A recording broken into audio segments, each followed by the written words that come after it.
ವಿದ್ಯಾ ದೇಗುಲ ಕರೆದಿದೆ ನನ್ನನು ಪ್ರೀತಿಯ ಕೈ ಚಾಚಿ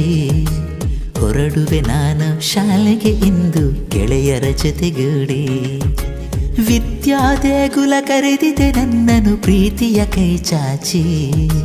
ಹೊರಡುವೆ ನಾನು ಶಾಲೆಗೆ ಇಂದು ಗೆಳೆಯರ ಜೊತೆಗೂಡಿ ಪಾಠವಾಡಿ ಆಟವಾಡಿ ಆದೆನು ಬಲಶಾಲಿ